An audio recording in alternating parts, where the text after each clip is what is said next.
PicMake SVNIT welcomes you to Dharohar, an online talk session on the history and restoration of Surat Fort by Sri Sumesh Modi. SPICMACI, Society for the Promotion of Indian Classical Music and Culture Amongst Youth, is a non-political nationwide youth voluntary movement that promotes cultural education and organizes programs of classical music and dance, folk, art, craft, yoga, cinema classics, heritage walks, etc. in school and colleges throughout the world to make students more aware about Indian and world heritage. It was founded by Dr. Kiran Seth in 1977 and today has chapters all around the world. The SVNIT chapter of SPICMACI also conducts such activities in order to spread the beauty of our Indian culture amongst the youth of our institution and hence embedding the essence of SPICMACI's cause. The year 2021 marks the Diamond Jubilee anniversary of our institute, SVNIT Surat. We are honored to be organizing today's talk session to celebrate 60 years of its excellence. Shri Sumesh Modi, we are privileged to have an opportunity to have you amongst us today. Sumesh ji is a well-known heritage conservation expert and has been a part of the restoration project of Surat for the Directorate of Archaeology, Government of Gujarat. He is currently pursuing his PhD titled Aquatic Architecture of Gujarat at De Montfort University, Leicester. Some of his publications include Impression of Forgotten City, Architectural Documentation of Champaner Pavagad, and Myths and Legends of Champaner Pavagad. Presently, he works as Dean of Faculty Planning, Designing and Architecture, Ukka Tarsadia University, Maliba Campus, Bardoli. He is also heading and practicing architecture under the firms People for Heritage Concern and Modi Associate. He has more than 21 years of experience handling medium to large size industries to commercial projects, which help him in having a wider perspective of various kinds of projects being handled differently.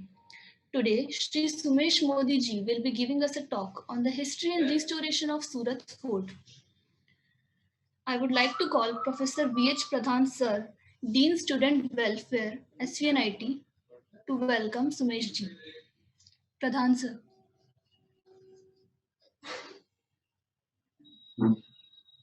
Very good morning to all.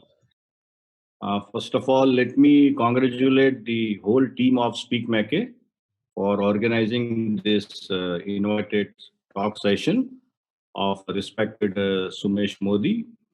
On behalf of Student Council SVNIT, I welcome Sumesh ji in this talk session, and I'm very much proud to be a Dean of SVNIT students who are doing such a wonderful activities. And I'm very much happy that SpeakMake has made a different identity under our student council. And I congratulate all the students and I welcome from the bottom of my heart Sumesh ji, and I request you to please help our students to know the history of our Surat city. So thank you so much, and I welcome you again. Thank you so much.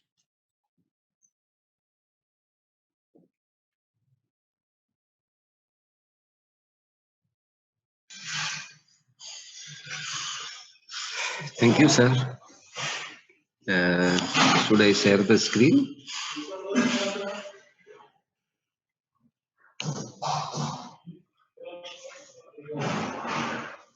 Post disable participation screen sharing.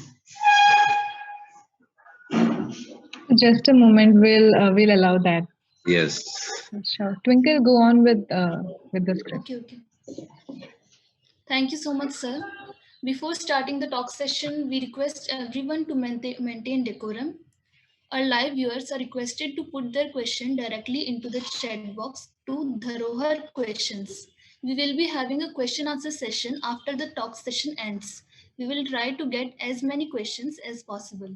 We sincerely hope that you will all enjoy the session. Now, I would request Sumesh Modi ji to take over. Thank you so much giving me such a wonderful opportunity to talk to students of SVNIT. And as you know, Surat is is also an historic city. As every city in India is, or everywhere, you will find cities are historic. They always have some historic connections. And Surat had beautiful historic connection and historicity, but somehow the trade, which is textile and diamond, has taken over the historicity of Surat. And even today, Surat is known as the diamond city and the textile city of the world. So and if I will give my little bit more background, we did that Champaner Pavagadh World Heritage Site and also studied in Delhi and worked on the Mehroli and many projects. So I never knew that Surat was so historic and important in the history of India. And meaning when I came to Surat in 2001 and started my practice, I have roamed around and looked for something which is very specific to Surat, but nothing was very clicking to my eye, and so on and on. And data was also not available. So when this whole competition floated by Surat Municipal Corporation to restore not Surat Castle, but they have floated a competition saying that you have to identify an heritage zone and primarily name that precinct at Chowk Bazaar, and then you give an idea how heritage can be protected or how the historicity of the Surat can be brought out. And this is how we went for the competition. We won the competition, and that's how we are into this project. So it was approximately around 2015 when we started doing research on the Surat itself and Surat Castle primarily. Surat has a lot of layers. We'll see that little bit throughout my presentation. But it has, if you read books and data which is available to us, it starts from the Sultanate era, which is 1540 primarily, and even the name, the historic plate which is embedded onto the Surat Castle, which says that it is built in the Gujarat Sultanate era, which is 1540 to 1546, and then Gujarat Sultanate taken over by Mughal in 1573.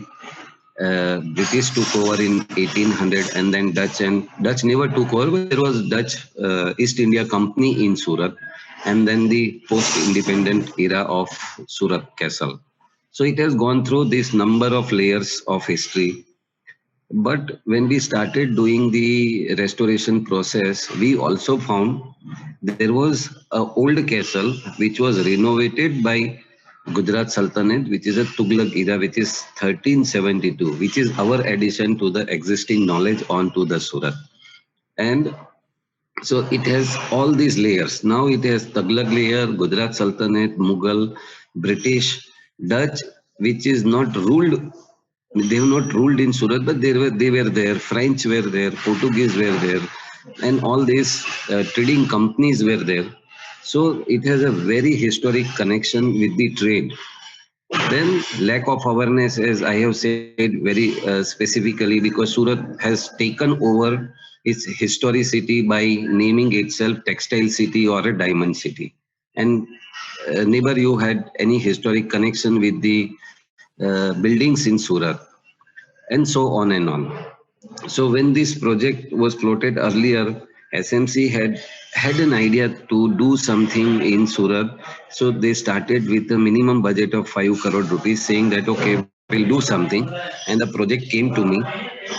This is what we have floated in the competition, which I won.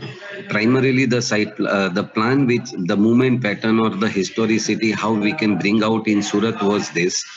That now this is a Makkai pool. You can see that is the river here, and that is Chowk Bazaar, Gandhi Garden, which is right now named as Gandhi Garden. And as soon as you go further, then you have a SMC building somewhere here. So just to look at this, is that old bridge coming from the Adajan. Here is the Makkai pool, which comes from the Adajan again. So what we have throughout my history, these are the historic buildings along the precinct. So of course, Andrews Library, Surat Castle, there was also a Fraser Promenade, which is specifically built to look at the river water. So you have a garden which was designed to almost spray water, and the beauty of the water can be seen. Then we have this church, Sir JJ building, and also old Nawab Palace, which is right now used by the health department for the some OPDs in that area. So now this project, before I will, let's say, go into detail of the project, I will give you a little brief story about the Surat. If we want, Surat was, of course, a trading port, and trading was done by Portuguese in those days. The water was always covered by Portuguese, and whole power of water was with Portuguese. So roughly, meaning not dating exactly, but after 1400 to almost 1600, the power of water was with Portuguese, and all the trade which was happening from Surat was almost controlled by Portuguese, and not Surat. The whole world water was under Portuguese. Just imagine like that. So suppose a Bania or a merchant who is from Surat have to take the merchant ship to somewhere in Europe, then he has to take Parwana with the Portuguese. They have lot of stations across the water of the world, and you can't go directly to, say, let's say, London. So you have to take permission from here to Jakarta to another place, and like that you will, after 3 months, reach to London. This is how the water trade was controlled by Portuguese, and for 200 years. And the story is the masala, the spices of Surat, meaning not only Surat, the Indian spices were so much famous in those days that Portuguese used to trade all these spices to Europe, and they give it to Spain, and Spain and Portuguese has a treaty that they will take all the spices from here, and Spain will spread that material into the Europe. So our material was so much famous that people wanted to do trade with Surat. And believe me, meaning East India Company was formed in England in 1600. Before coming to Surat, they wanted to trade with Surat and not India. So Surat was that much famous. They have done research about Surat for almost 8 years. So 1608 is the first troop of East India Company came to Surat to do a business from Surat. And this is how the whole story of East India Company started from Surat and then taken over India, and we know the story. So Surat was that much famous. Now Gujarat Sultanate, who was ruling from Ahmedabad, the Portuguese wanted to take over many ports, and they just want to control the trade. They never had an interest to rule the land, and hence, like Diu, Daman, many places across the western waters of India was taken over by Portuguese. They also wanted to take over Surat, but Surat sort of the Gujarat Sultanate decided to build a strongest fort in Surat to fight against the Portuguese. That is why Surat Fort came up in 1540 and completed in 1546. But they chose a site where Firoz Shah Tughlaq already they had built a small fort, and they wanted to use that resources and want to develop that fort, which we have unearthed, I have said right in the beginning. So this is how the first fort, which is a fighting fort, came to Surat to fight against the Portuguese. And there were a lot of stories and events which you can come across when you read Surat history, that Surat fort was in building process. Portuguese used to come in the river. They had these cannons, and they used to fire cannonballs onto the workers who were working for the castle. And this is how they want to stop this fort to come up. Otherwise, once the fort is there, the military can be enhanced, the power can be there, and hence Surat cannot be taken over by the Portuguese. That's why this port was so much famous. Port was very much important for the Portuguese. Then once, let's say, it came up and Portuguese never took over Surat. Then Akbar the Great, who wanted to take over Gujarat, so he in 1572 came to Ahmedabad, took over Ahmedabad in meaning very late days, 10-12 days, and then went to Khambar, Dholka, Vadodara, Champaner, again came to the whole military, came to Vadodara, and they marched to Surat in 1573 January to take over the Surat fort. And the military, the empire, the emperor did not even thought that Surat had a very strongest fort and they might have to set back from their camp. So they never thought about it, and they came very near to the Surat castle. They established their camp, and then once the cannon started from the Surat castle, the Akbar army have to shift from their camp and shifted quite far from the Surat castle. And the fight was on for 46 days, and then the Surat castle surrendered. Excuse me, sir. Sorry. Excuse me, sir. Sorry for interrupting. Just one thing, like there is some background voice coming, so can we avoid that? So I will ask them. Actually, I have to travel today morning, and then because of some emergency at Ahmedabad, so I have traveled to Ahmedabad in the morning, and I'm sitting in one of the lounge in hotel where I used to stay. So I'll ask them to make little less noise. I can stop them, but let's see. Okay. Yeah. Thanks a lot, sir. Sorry for this, because I don't want to cancel this. So I arranged at the hotel right now. Yeah, okay. Sure, sir. Thank you so much. I'll ask them. If sound come करे ऐसा बोल सकते हैं. Let's see if they can cooperate. Would be great. Yeah. Okay. So this is how Surat Castle came under the Mughal army, and then it went on for almost another 200 years. So from 1573 to 1800 is a Mughal time. But when it came to Mughal, it became a very important port. Mughal gave too much importance to the trade in Surat. It was the highest earning port in Mughal time. Surat had a Mughal mint. You can do business in Surat with any currency. You can come with any kind of currency which can be minted in Surat in the mint, and then you get a Surat currency basically, which is a Mughal currency, and then you can do business. This is how Surat had a mint, the empire mint, which is, there were only 3 mints in very famous mint of the Mughals: Delhi, Agra, and Surat. So we lost that. Now there is no mint structure here in Surat. That Furja, you might be knowing, where police station came up and the building went. So this was the kind of trade which was happening from Surat. And then when we now, after taking over by the Mughals, as they have given a lot of importance to the trade, lots of ships were coming to Surat like day and night, and lot of business came up.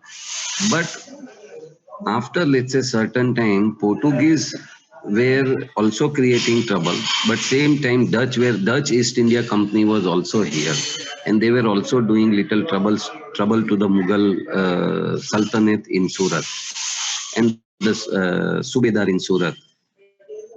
1608 British East India Company came.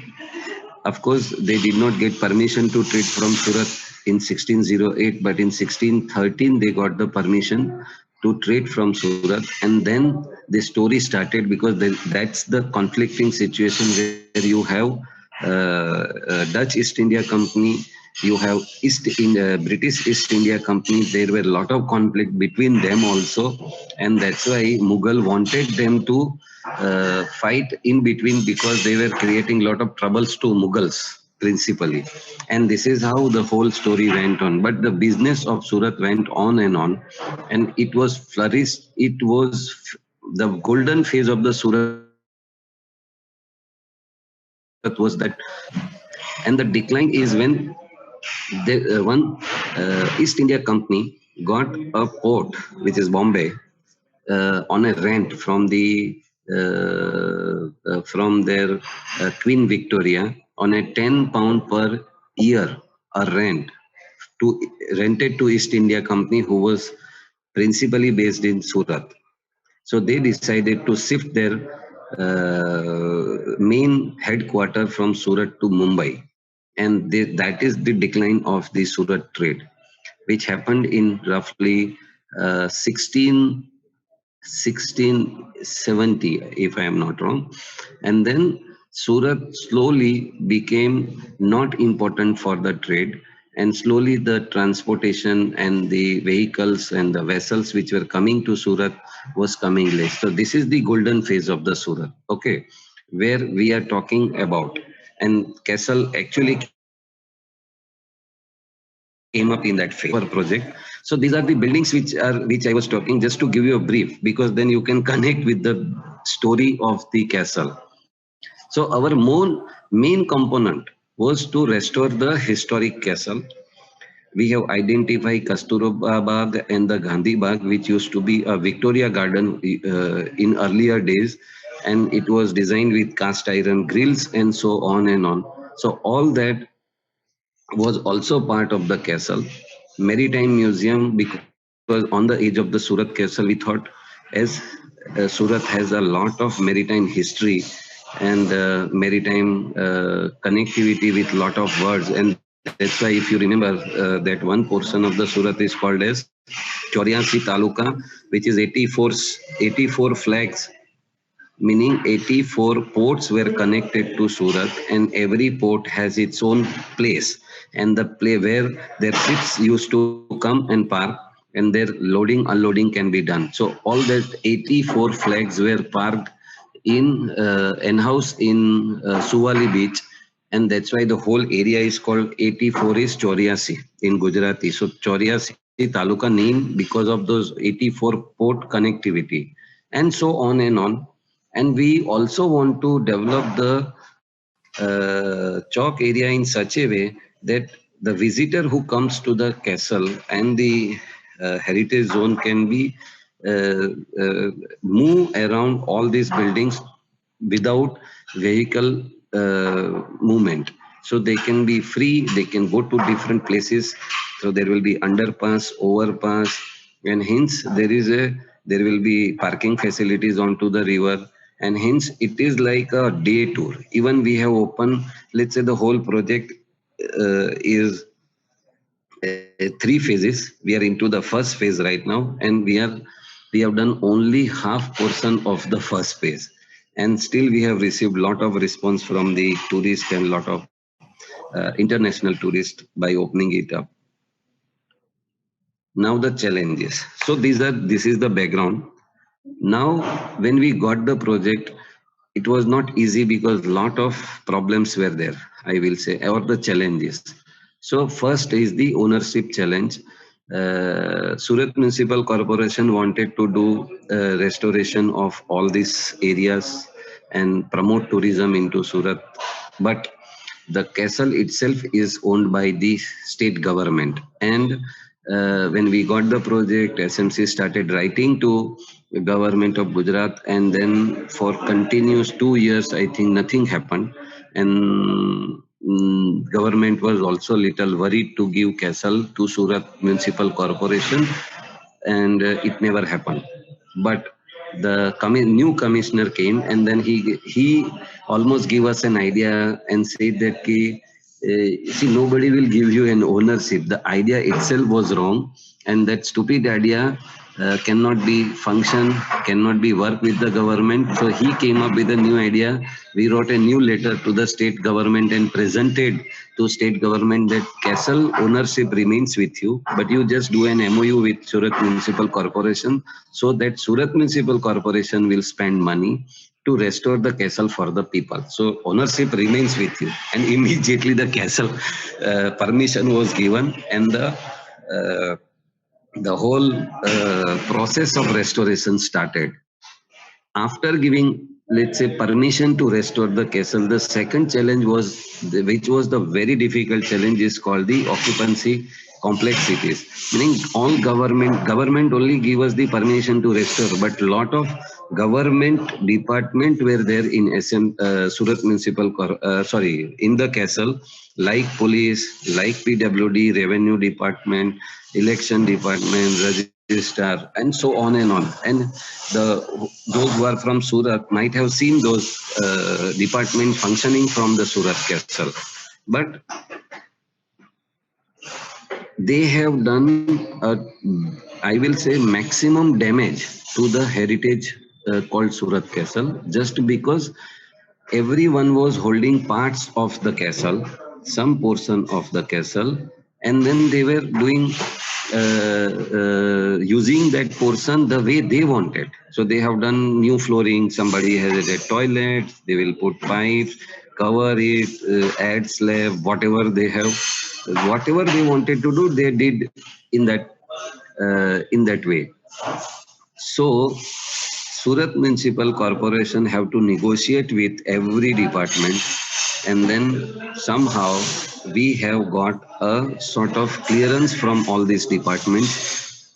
And Surat Municipal Corporation has gone to an extent, meaning this is a challenging job for Surat Municipal Corporation, that the way department wanted to agree, that way they have done the agreement with every department. Suppose police department will say we'll shift, but then we need an alternative arrangement. So old museum was given to them.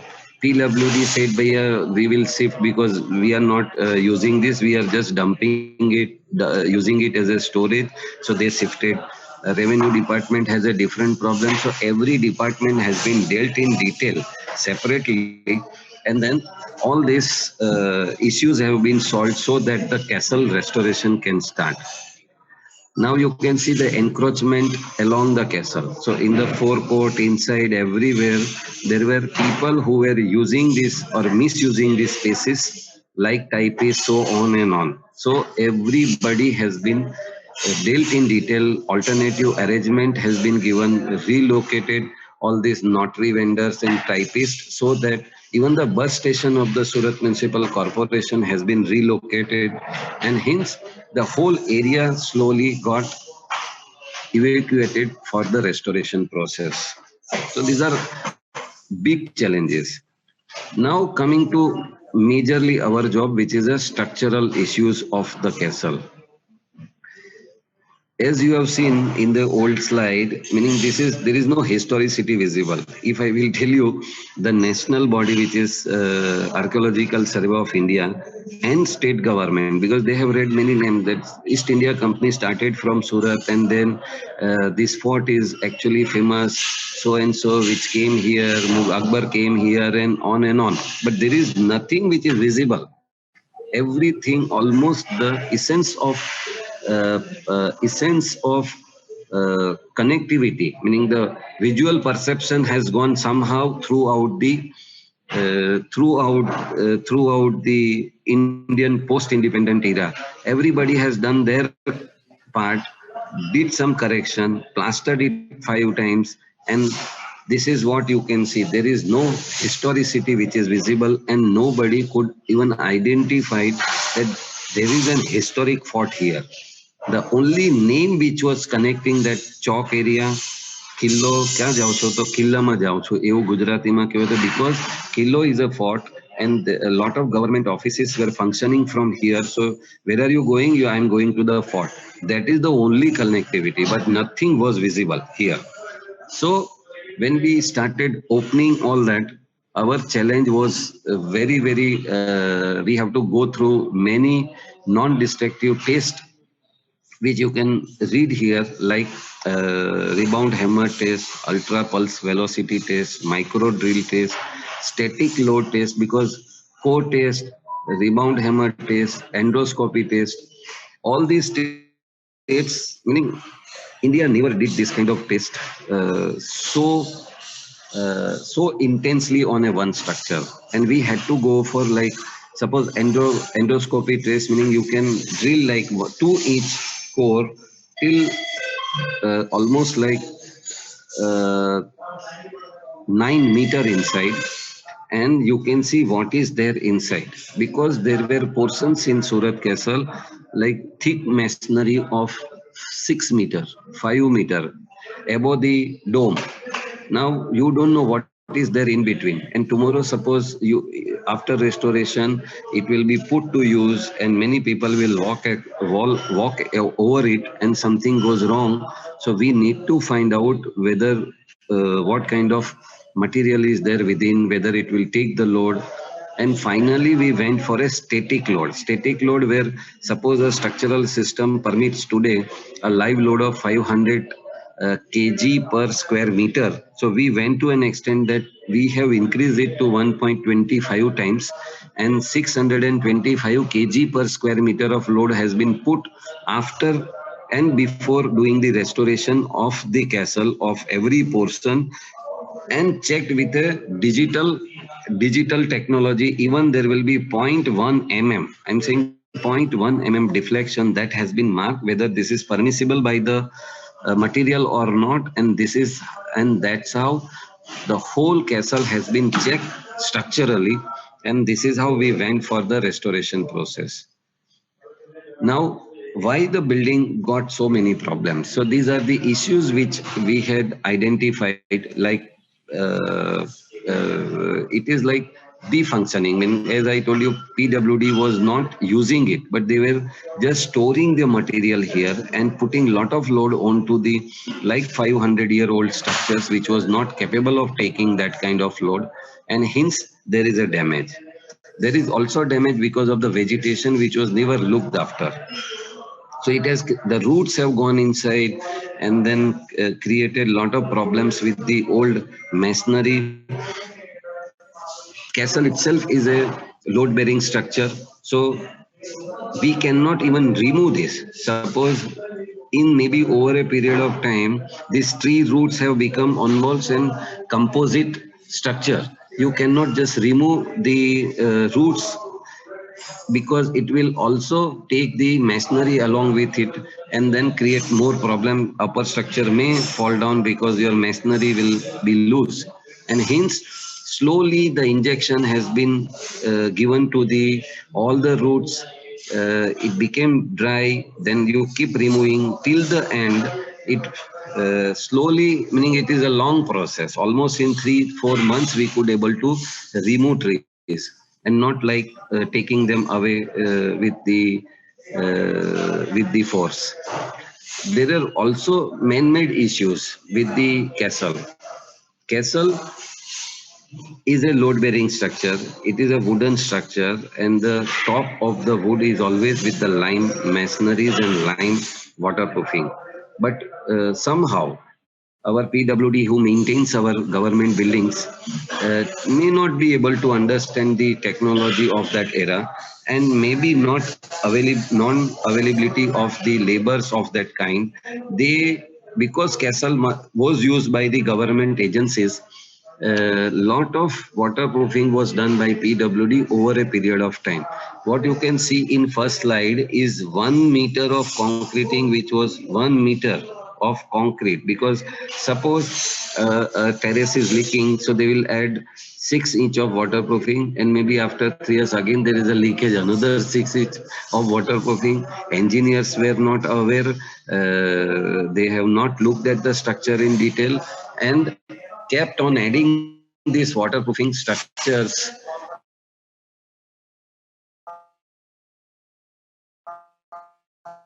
onto the wooden structure. 1 meter of concrete remove first of all, which has also damaged lot of elements of the.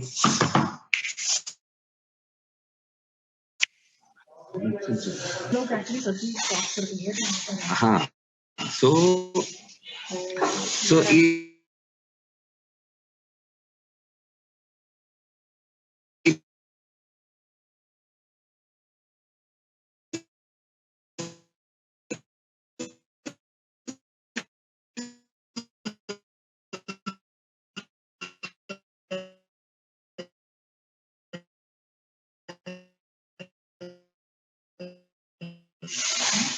the technology which I was talking, lime is a very much healthy material, I will say. It lasts for more than breathing, meaning principally with the O2, then it will turn himself into marble every year, and that's why the lime masonry or lime structures remain for longer period. As we all are engineers, we know that RCC building has a life of only 100 years. And if even the building does not done properly, in 30 years only, 40 years only, we will find lot of problems which are there in RCC buildings because of the tension which is taken over by the steels. And somehow, suppose there is a corrosion into the steel, of course there will be lot of problem, as we know now. But lime buildings are not with the tension, they are always made in compression, and hence compression buildings are going to stay for longer. Second, lime does not lose its strength. Every year it will keep increasing its strength if it is in touch with the air.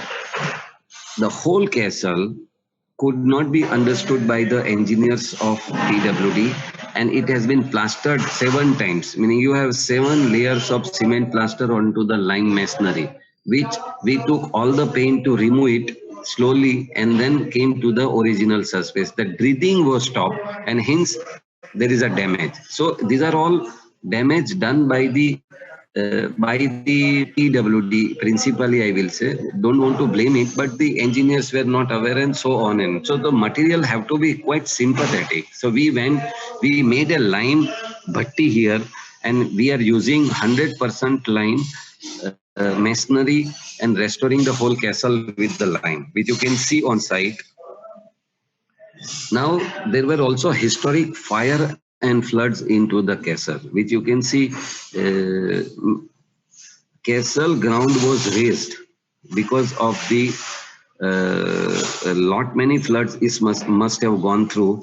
So the building which you can see on the left here, sorry, on the right here on my screen, is the building which after cleaning we could find out that there is underneath layer. Otherwise, the ground floor was almost submerged with this flood and the submerged with the flood many times, and his must have been covered by the people, or that silt which comes along with the flood must have raised the ground over a period of time, and hence the first floor became the ground floor. So this portion was used as a ground floor till 2010. When we started the project, then we have started cleaning the debris along the walls, and we found there is a underneath layer which was almost looking like a basement, but then that was the ground floor. And that has also created lot of problems in the foundation. So we have to go for underpinning of the foundation, the whole structure. I don't have a photograph right now, but the whole structure was kept onto the jacks and supported by the skeleton which will hold the structure, and some portion of the foundation have to be removed and redone. Like that, the whole foundation has been gone for a major change. And fire, there was also historic fire in the castle which you can see, which has also damaged a lot of portion of the castle, which also we have to consider for the restoration of the project.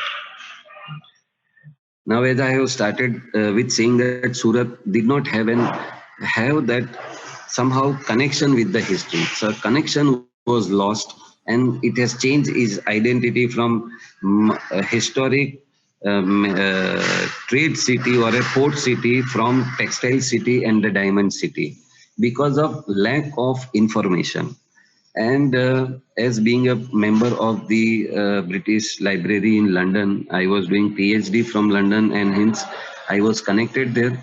But all that information which you can see here, like the first map, meaning you also have to be lucky to find data on the Surat, because it was lying everywhere in the world and not one place. So the first map, which is very important map, the map which is showing the Surat sea beaches, you can see on the top is the Suwali beach with lot of ships coming here, parked there. Then the unloading of those ships material will be into the small dhows of the Surat, and this is a river Tapi where all the dhows are there. That is a castle, first layer of the city and the second fortification of the city, with a lot of details of the castle plus buildings into the Surat. Now this map was in Farsi in Jaipur Museum, and taken over by a researcher from the Allahabad University, who was the Japanese guy who was doing research onto the maritime activities of Surat. He took this map to Japan, converted the whole story, whole map into English, and then he came to Surat in 2016 just to look at Surat, and I met him, and then the whole map came to us. The second map, which shows a Suwali beach where the British East India Company were fighting in the sea. So it's almost like a navy who was fighting for their power into Surat. The third map is a 1700 map, which shows lot of discrepancy, I will say. See, Surat Castle, we are entering from here. Even if we look at this map, the entry today is here, but it is not showing entry here, and entry is shown somewhere else. And I don't know, the bridge, there was also bridge onto the moat of the castle, which was not located here. It is located somewhere here, and actual bridge is here. So lot of discrepancy was there. And likewise, all these layers we could find out from the different libraries of the world. Also, we could talk to the Nawab who has actually ruled in Surat. So there, the person is now in London, Mir Jafar Imam. I could go to him and meet him and get lot of data from him, like original Jari saris of the Surat I could get, which we have displayed in Surat section. Also, British Library, this was the restoration done in Surat in 1880 by the East India Company to restore the castle to make a storage space for the East India Company. All the records were kept here for East India Company, and that's why it was restored by Surat Castle. These were the documentation done by East India Company, and the tender which was floated in 1880 with all the counting of nails and bags and so was found from the British Library. So we could understand actually how castle went through a series of change. So it is not only British came, not only that Tughlaq's castle was changed by Gujarat Sultanate, then it was changed by the Mughal, then there were also addition by the Dutch, there were also changes done by the restoration done by the East India Company, and whole that data we could find out. And that data was so much informative to interpret many things at the castle, and then the restoration was done on a lot of research on the base of research. We are also in-housing lot of display for the ships which were coming to Surat. These are the records which you can see how ships records were kept.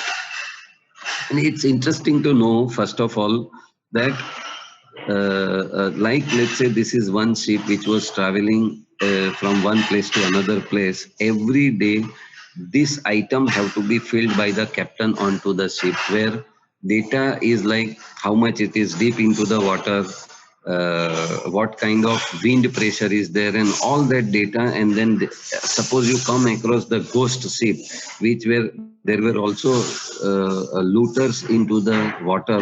So this kind of ships mean it's a dangerous ship. So this is how the records of every day was kept.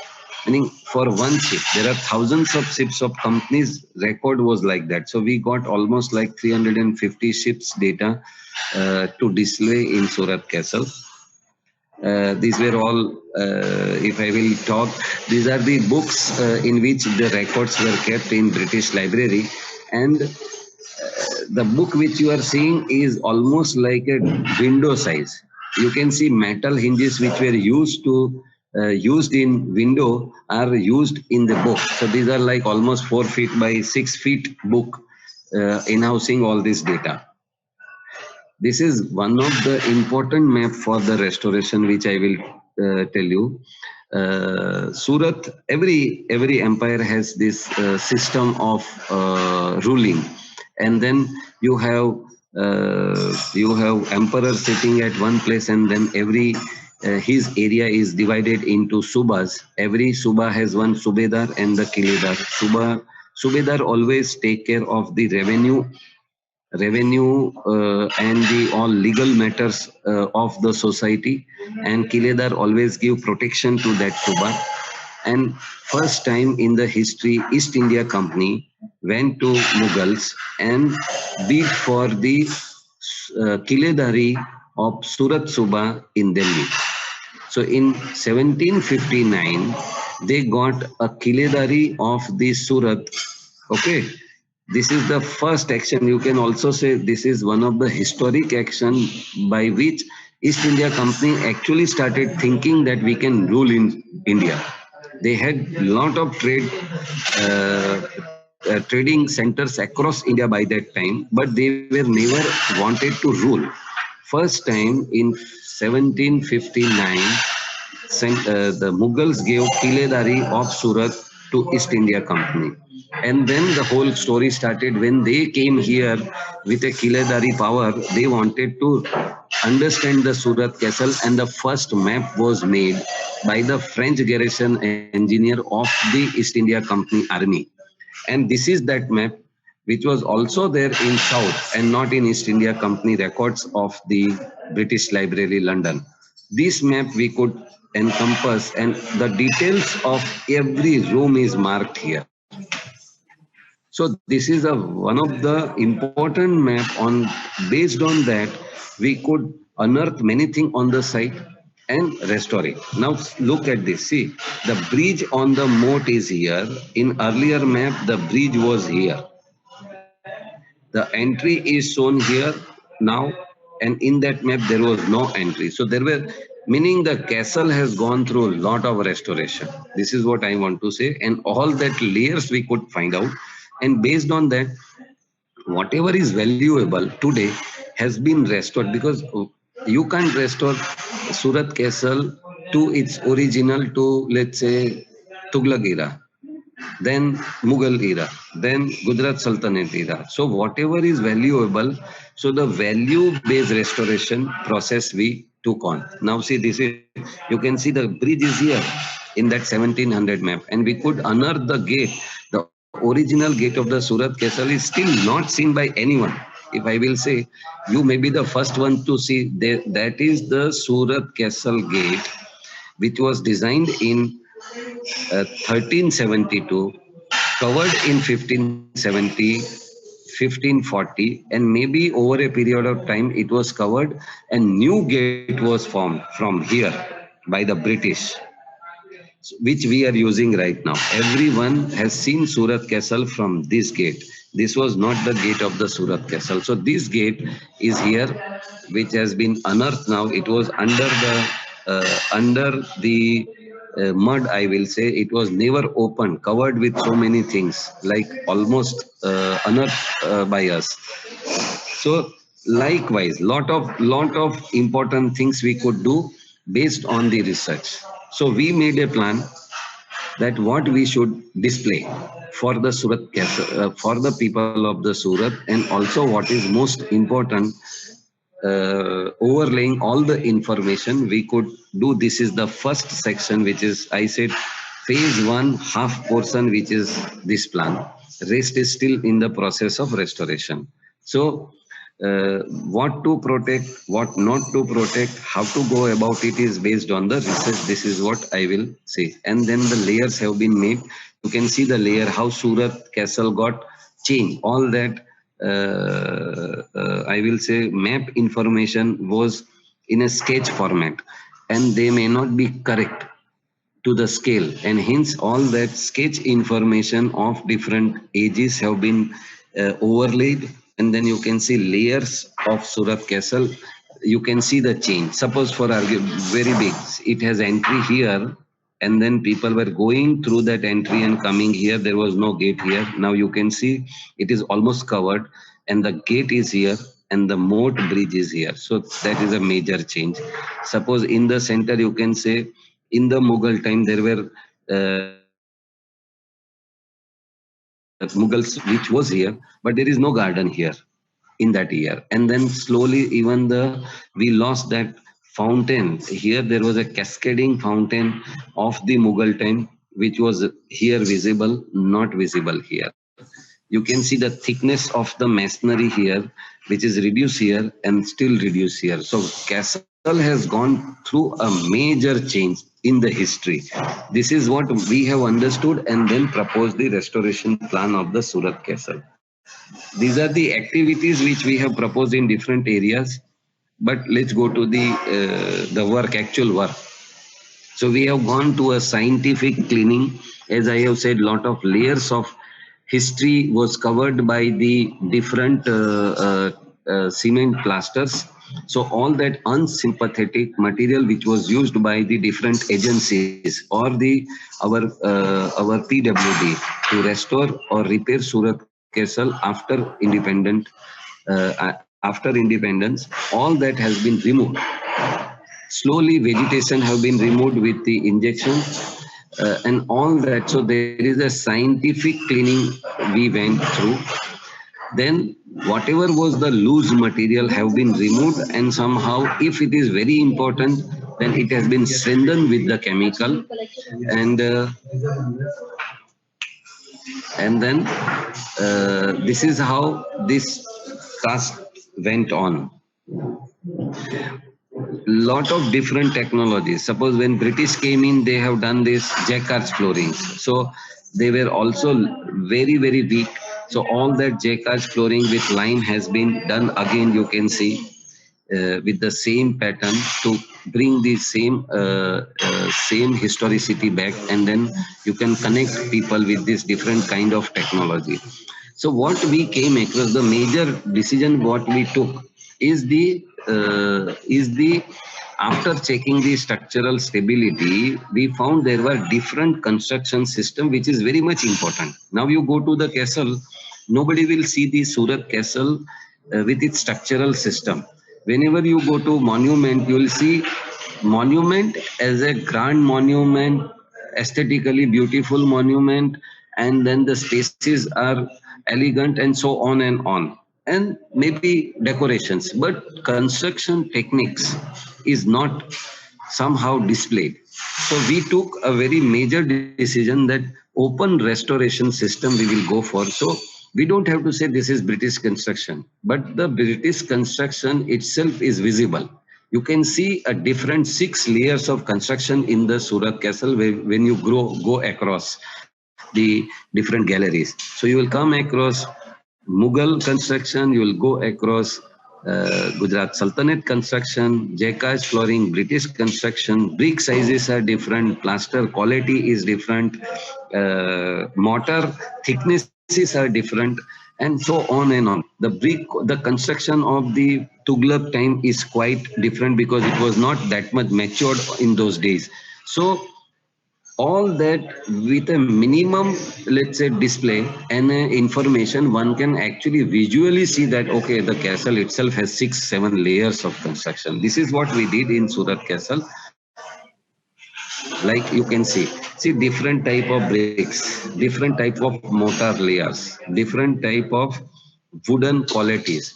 This is how we have identified the total construction system, which is one of the different approach towards the restoration. Generally, you restore to original. See, in general, it was also plastered with lime. We could have plastered with lime, but then the historicity of the construction is not visible. So we made that visible. You can see now this is a construction system which is unique.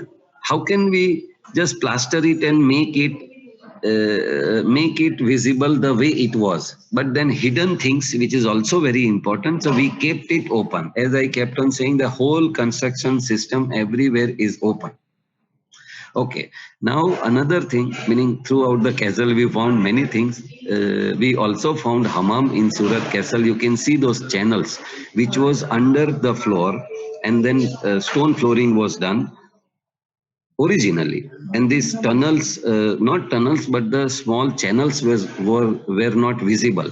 And that central portion is the hammam where steam used to come, and then you have the steam bath into the center. All that we have kept it visible and restored it such a way that you walk across over these glasses and you can actually see that how steam was passing through and coming to the central chamber, how it was getting heated, the water was getting heated, steam was coming to the center, and then after some time the steam becomes the water. So how it was draining off from the center. So this is how it's visible. Rather than explaining, it's visible. You can see them. As I kept on saying, everything went on with the historic construction technique. So with lime, we have done a lot of domes, vaults, and all these patterns were created onto the terraces by doing a China mosaic, where you can see there were gates of the first fortification, the gates of the second fortification, and the river on the side of the river. So that is the pattern we have created. We also added many things into this. You can see a number of bricks. These are the like 16 inches by 18 inches by 2-inch thickness of the brick, which you can see, which is very specially made for the restoration of the Surat Castle. All these cannons which you are seeing is these cannons were lying in the city, and then no owner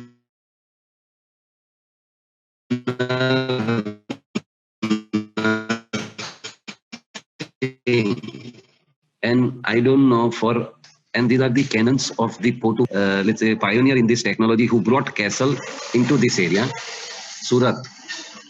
So so these cannons were lying somewhere across the city. We took all the canals, restored them, and then announced them onto the Surat Castle fort.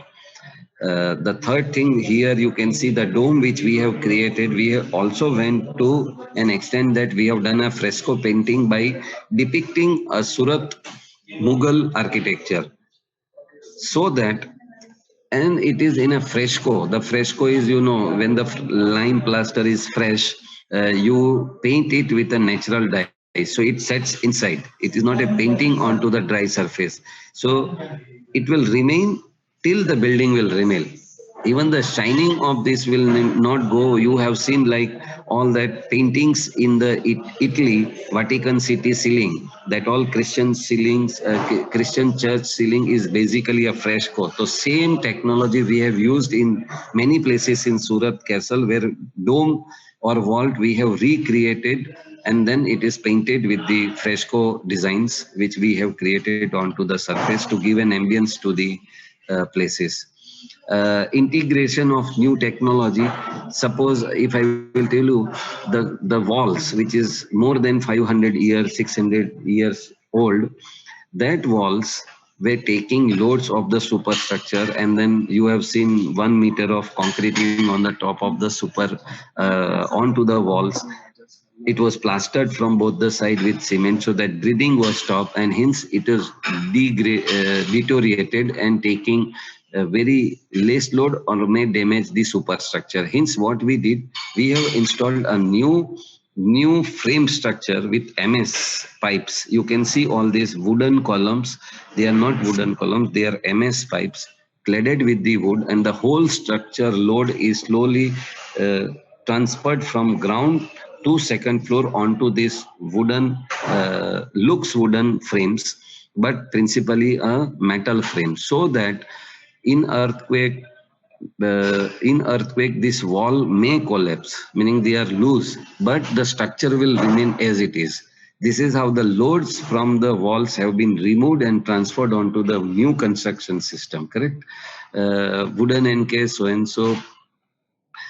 Then the central control room of the HVAC, what you can see is the very different technology we have brought. It's called VRV HVAC, which is a sensor based system, and you can go up to 300 meters away from the indoor unit, and you don't have to have a duct so that it does not disturb the fabric of the castle.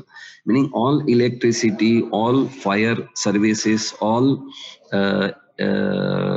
HVAC pipeline have been done in open, but somehow we have encased them in such a way that it goes with the ambience and does not destroy the historic fabric. Okay, this is what the most important part. You can see everything open, but still it does not look like that you have added too many things to create a comfort zone for the visitor. Uh, Different galleries, thematic galleries we have created already. Educational galleries, awareness galleries, and thematic galleries where suppose this is a lifestyle gallery of the British, where how British used to used to live in India, not principally in Surat, but how they were staying here. So all their furniture has been recreated after the research, and they are enough. So you can see beds, different kind of chairs, different kind of tables, and so on and on. Uh, uh, the whole it also has a different one visual room has been created, and 16-minute movie is there. So when you go to the castle, actually you can see 16-minute movie first, and then look at the castle, so that you can understand every part how restoration process. Also, lot of public events are now happening at the castle, but because of the corona, it got stopped. But lot of schools have taken up. Every day, almost schools were bringing their childrens to connect themselves with the history of the Surat. Heritage walks have been arranged, architects meet have been arranged, and so on and on. So a lot of pain has been taken to promote this in the people's minds and connect themselves with the history of the Surat. Perception is changed. Now people want to connect. What I had seen before Corona came and castle got closed, many visitors or the guests who were coming to Surat, they wanted to take them to Surat Castle, because this is how you are getting connected with the history. This is something new which you can showcase, you can connect with, highlight. And it is almost like a day tour after the second phase is over. Second part of the first phase is getting over. So it is going to be a day tour. You can park the vehicle and then get into the river zone, and from there you will come to the castle, then the different buildings of the around the castle, again go to Gandhi Garden, and ultimately go to the parking onto the river edge. So this is how the castle is going to be used by the visitor. These are some how media has covered it across the Gujarat and in India. Lot of national, international tourists. Like here, you can see that Nawab itself came from London with a Begum from the Dubai. So she came, and a lot of international scholars are coming to look at this work. So this is all covered in the media. Also, we have somehow in the restoration process and reuse process, it is not just a display, but somehow connected with different ways to connect with the people. Like first one is the conference room, designed in a way that you are into a darbar of a Sultanate era, and you can actually conduct a wonderful meetings there. So it is also on the rent. Second one is art gallery, that is also on the rent, which you can see. The third one is the coffee house, which we have made interior in such a way that it look like a British tea house, and you will be served in a British style. So this is how you connect with the different cultures which were there in Surat. These are some photographs which will be just giving you an idea how it was and then how it got restored. So before and after photographs.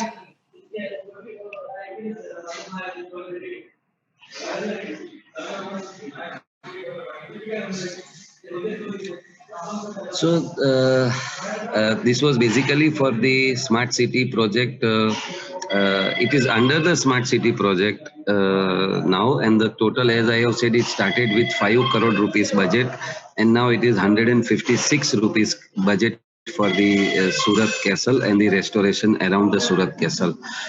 But because of so many points, it became the in smart city, it became the most important project, and we got this award in 2019, the best smart city project in culture and economy category.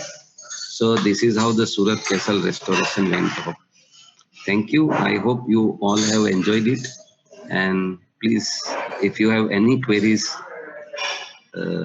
I can clarify that. Thanks a lot, sir. I'm definitely sure that everyone would have found many engrossing and fascinating facts about Surat Fort and Surat City regarding which we were unaware earlier. Now, I would like to request our Director of SVNIT, Professor S.R. Gandhi, sir, to address our audience. We are grateful towards him for joining and supporting us in all our endeavors. Namaste, am I audible? Yes, sir. Okay, first I would like to thank Sumesh ji for a very interesting talk. Unfortunately, I have not been able to visit the fort so far, though I made a request to our faculty colleagues who have been involved partly with PWD in some restoration work, our SN Desai ji and others. It's a very interesting work which I saw, and as Sumesh ji has rightly told about the use of lime, unfortunately the using of lime and is getting obsolete, but still for restoration of heritage structure it's very important. And IIT Madras, from where I am coming here, it has a National Center for Heritage Structure, which is training manpower on how to use the lime for various repair works, etc. Dr. Arun Menon, my colleague, has been arranging various training at IIT Madras. So even for the Ram Janmabhoomi Mandir now, where people are debating whether we should have plain concrete in the base or we should use lime concrete for the raft of the mandir, and mostly they will be going for lime concrete with the same concept that it gains strength with time and not lose the strength, unlike the other material. And it's also aiming at 1,000 years of life. It was very interesting to see Lakori bricks, or the different size brick, which was shown by Sumesh ji. So I am sure all the audience would have been greatly benefited by this talk. Thank you, Sumesh ji, and we look forward for your visit to SVNIT whenever possible and enlighten us more to share some of your experience, not only for the fort, but I'm sure you have case history for other structures as well. Thank you once again, and thank you for giving me this opportunity. Thank you. Thank you, sir. Thank you very much, sir. I would also like to invite our chairperson of SPICMAC SVNIT, Professor Upina Dalan ma'am, to share a few words with our viewers.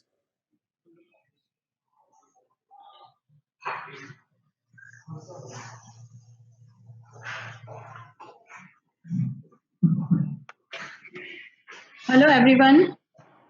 First of all, I would like to thank Director Sir and other authority people for joining this session, and Sumesh ji especially for your very good presentation about our Surat Fort. Actually, just 1 year before I visited the fort, and I have seen each and every detail because I visited with Mr. C.Y. Bhatt, who was very much involved in the restructuring and reconstruction of this fort. So he actually narrated many details to us. And when you were presenting, I was just recollecting everything again. So it was a wonderful experience for me. And you presented all the details in all, I mean, very much precision you have narrated. So it's really a very good session, and I hope all the students might have enjoyed this heritage walk.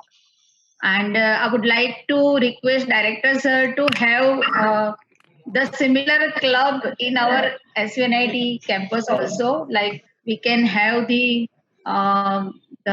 frequent such sessions of Surat heritage and surrounding also. So, and it was requested by our faculty member, Professor Dilip Patel also. He is very much interested in this kind of activities. So we may have this kind of sessions in future also. So thank you, Sumesh ji, for being with us. Thank you so much. Thank you. Thank you. And I congratulate my SpeakMake team to take such wonderful initiative, because they are all always coming up with new ideas. So this kind of session is organized for the first time in SVNIT. So maybe such sessions can be arranged in future also. So I congratulate them also. Thank you so much. Thank you, ma'am. Now, we'll be commencing the interaction session. If you have any questions, please put in the chat section below to Dharovar questions. So, now we commence the interaction session. The first question is, which things did motivate you to become a heritage conservation expert? Okay.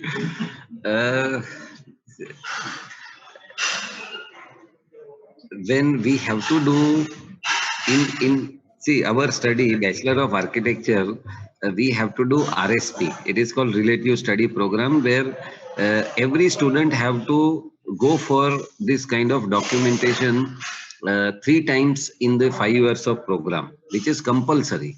So that way you know how to draw all these different architecture, because they are not simple. In today's terms, suppose you want to show arches in the plan, how will you show? Because we only show opening, but then opening is an arch, how will you show in the plan?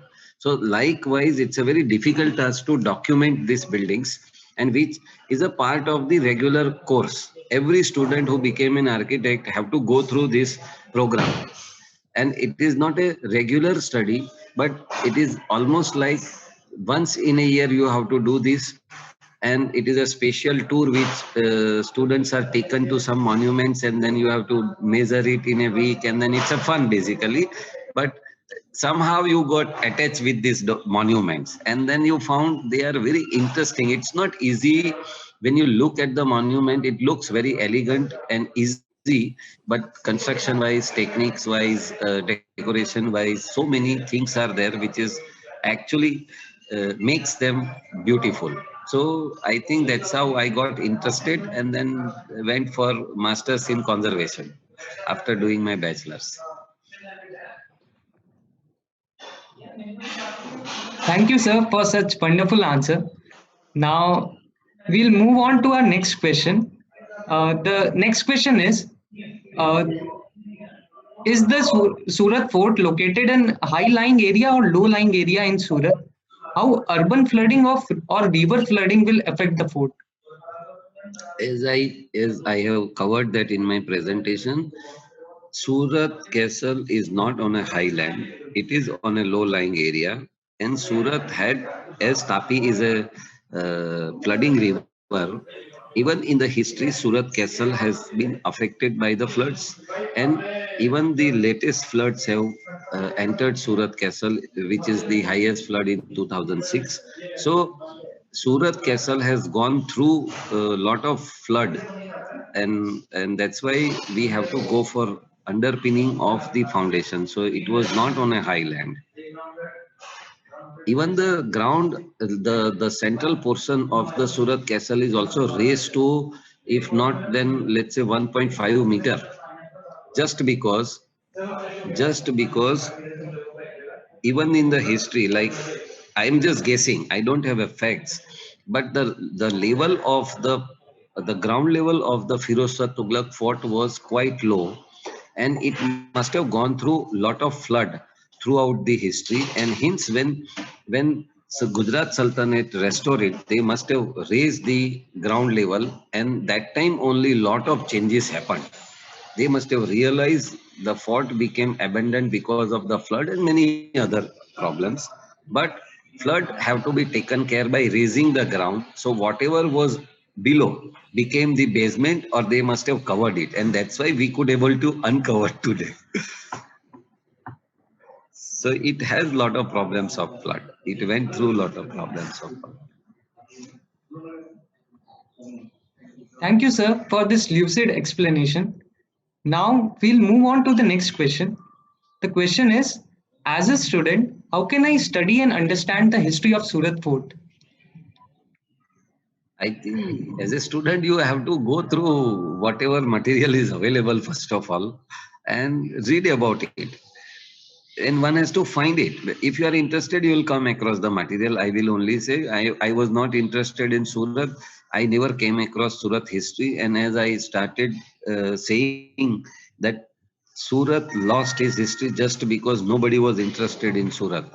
And that's why, and it was also not a capital city. It was not having famous monuments. And hence the history of Surat got lost. But there are data.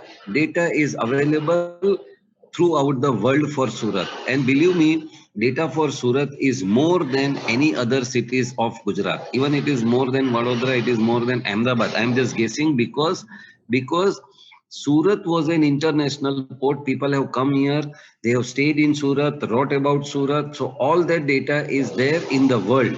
Suppose we have made an trade gallery in Surat Castle, where almost like 36 30 or more than 36 traders travelers who traveled to Surat, stayed for 1 2 3 years for some reason, and they wrote about the society, building, so many things, sketch about the buildings and so on and on. So the information is already there. So we somehow encase all that original information and then made a display for all that people also, and their information is definitely useful to understand the history of Surat as well as to restore the castle. Thank you, sir, for this amazing answer. Now, proceeding to the next question, we have the question as, could you share more about the sensor-based HVAC technology used in the restoration of the fort? Sir, sensor based meaning, first of all, it has two kind of controls. One is a central control. See, HVAC give you a liberty of distancing, meaning you have indoor unit and outdoor unit can be 900 or 1000 feet away from each other, and still the power loss or the let's say efficiency loss cannot be there. So this is the one of the best system in the world right now. So that we have imported from different places. And sensor based, and there is another thing which we have also. There is a centralized system.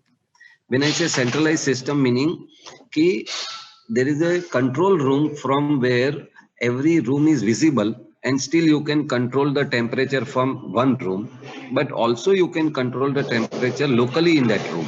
Suppose many guests are there in one room and you feel that it is hot, you can always locally increase the temperature or decrease the temperature, but same time you can control it centrally, that every room temperature can be different right from the beginning.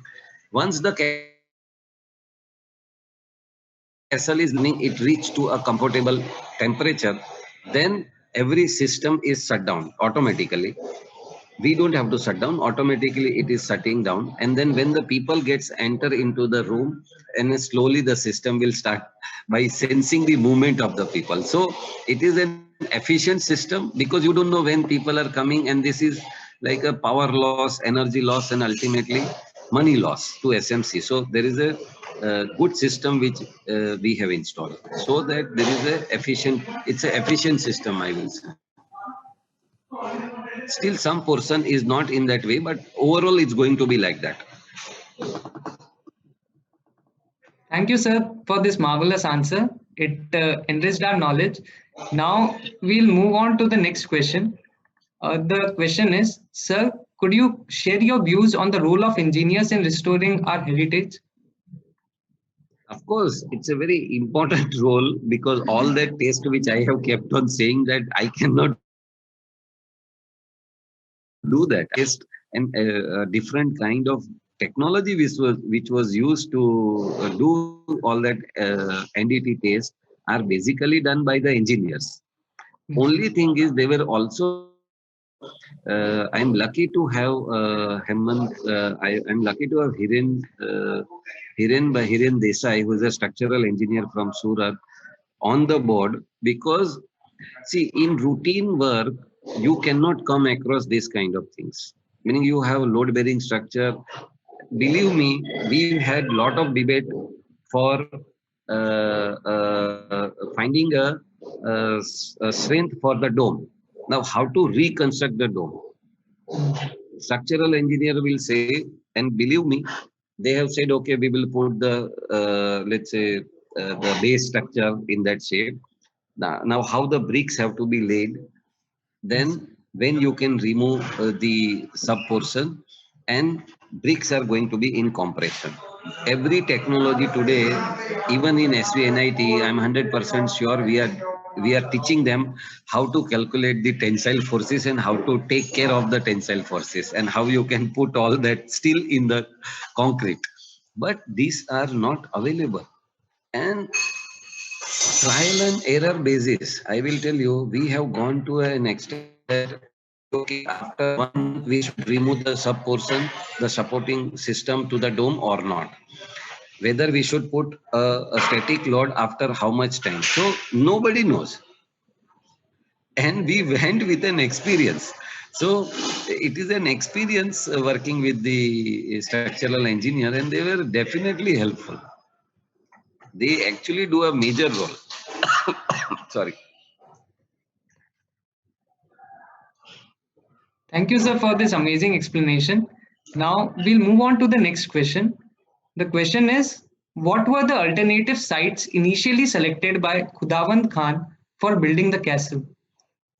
There were 3 sites he selected. One was near the Katargam, one was near the where Furja was there, and then this is the site. So there were 3 sites which was selected by him. But because there was a castle here, I think they have to do less foundation work, because they use lot of foundation of the and walls of the Tughlaq era.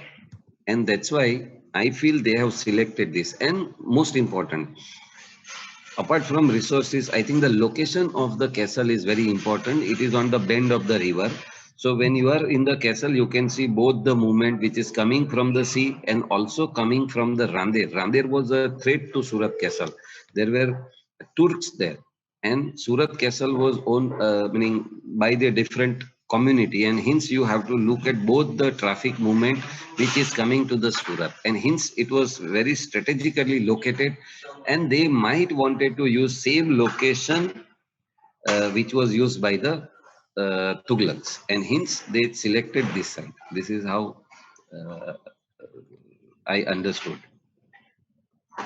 Thank you, sir, for this wonderful explanation. Now proceeding to the next question, we have heard that your PhD is on aquatic architecture of Gujarat. So could you please share something about it?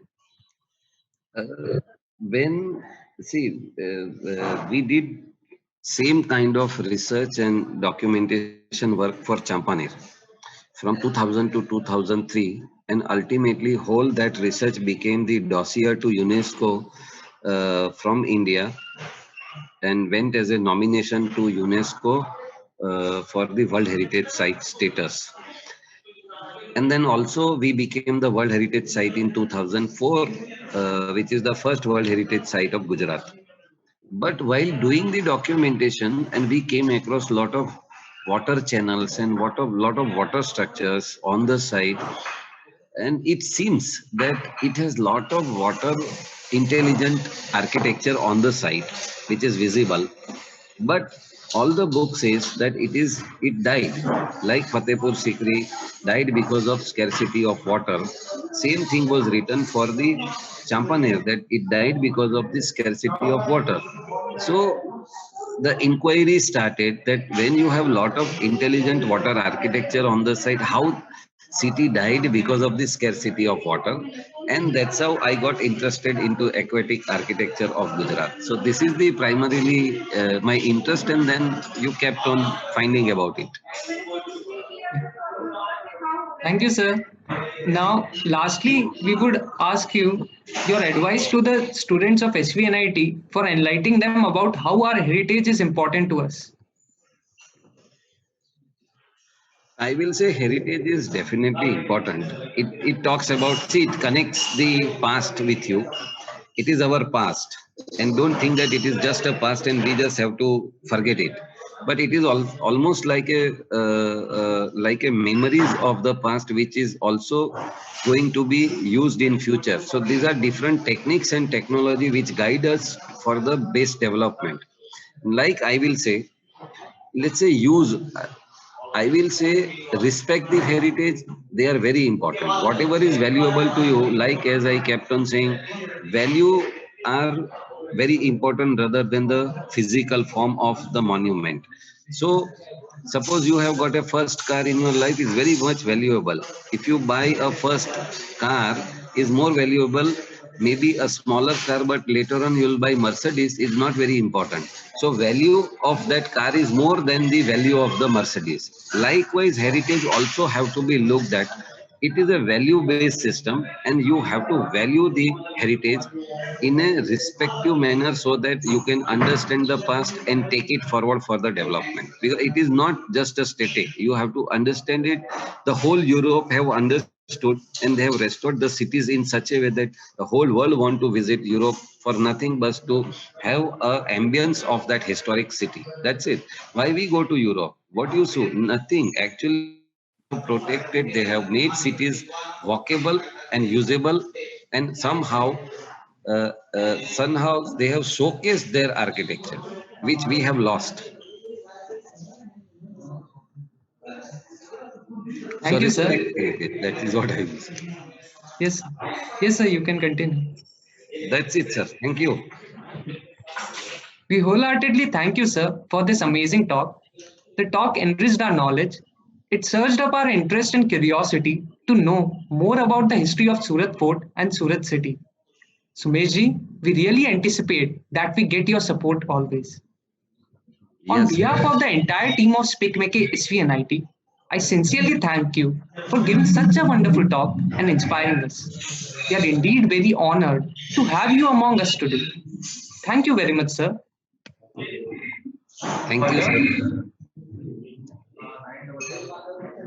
Further, I would like to express my gratitude to all the students, faculties, and staff for joining and cooperating with us. I earnestly thank our Director, Professor S.R. Gandhi, sir, Dean Student Welfare, Professor V.H. Pradhan, sir, for joining us today, and all senior volunteers of SpeakMake for their immense support for this program. We extend our sincere gratitude towards Dr. Dilip Patel, sir, who helped us to coordinate with Sri Sumesh Modi. We are also grateful to our faculty advisors, Professor Upina Dalal and Dr. P.V. Bhale, for their constant guidance and support. I would also like to request all of you to spare some time and give us feedback in the feedback form, which has been uploaded in the chat section and also will be mailed to everyone.